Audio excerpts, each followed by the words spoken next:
Student যারা এখানে আছো তাদেরকে বলছি, যারা ওপার থেকে দেখছো তাদেরকে বলছি, ট্রান্সফরমেশন অফ সেন্টেন্স খুব গুরুত্বপূর্ণ পরীক্ষা এগুলো আসে। আর আমি পরীক্ষা বেশালি বিশেষ যেগুলো আছে সেগুলো করানোর চেষ্টা করছি। এগুলো মন দিয়ে করো। আমার মনে হয় সবার এই পশ্চিমবঙ্গে এমন কোনো ছাত্র থাকবে না যে পারবে না। সবার পারার জন্যই কিন্তু সহজ সহজ টিপসগুলো তোমাদের আমি দেখানোর চেষ্টা করি। চলো শুরু করি। দ্য বয় অলওয়েজ রিমেম্বারস ইট। ছেলেটি সবসময় এটা মনে রাখে। দাদা কি হবে? অলওয়েজ বিপরীত কি হবে? সবসময় বিপরীত কি হবে? সবসময় বিপরীত নেভার। বয় এখানে এস আছে মানে এস, তার মানে লিখতে হবে does not. DOESNOT does not লিখতে হবে। এবার প্রশ্ন হলো অলওয়েজ থাকলে নেভার লিখবো, ডাজ নট লেখার পর নেভার লেখা যাবে? যাবে না। দুটোই নামাচ্ছি শব্দ করা যাবে না। তাহলে কি করবো? এটা মুছে দেবো আমরা। তাহলে লিখবো নেভার। হলো দ্য বয় নেভার। রিমেম্বারের বিপরীত শব্দ কি হবে? মনে রাখার। ভুলে যাওয়া কি হবে? ফরগেট। FORGET।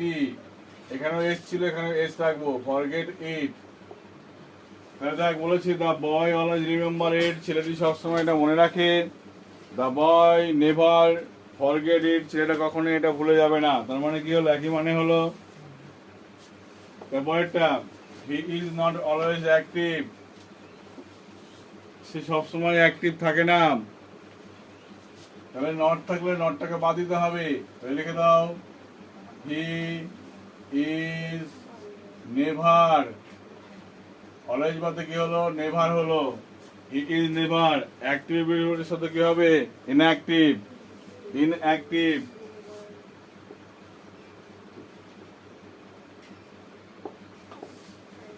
সে কখনোই ইনঅ্যাক্টিভ থাকে না, মানে সবসময় সক্রিয় থাকে। তার মানে কি? সে কখনোই নিষ্ক্রিয় থাকে না, মানে কি থাকে? সক্রিয় থাকে। এই অ্যাক্টিভের আগে ইন লেখো, অলওয়েজ বাদে নেভার লেখো। ইজ নট এর নটটা বাদ দিয়ে দাও, ব্যাস। Everybody will admit his intelligence, সবাই তার মেধার কথা স্বীকার করবে। এভরিবডি বাদ দিয়ে লিখবা nobody.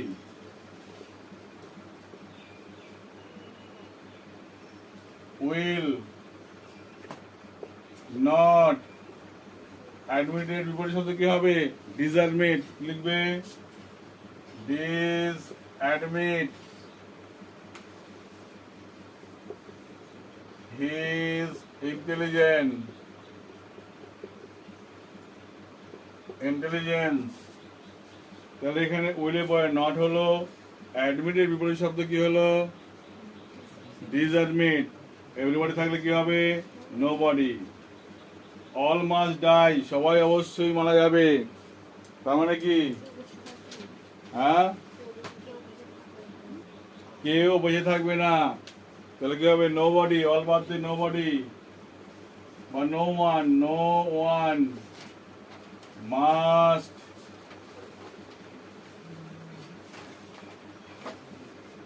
No one must live long,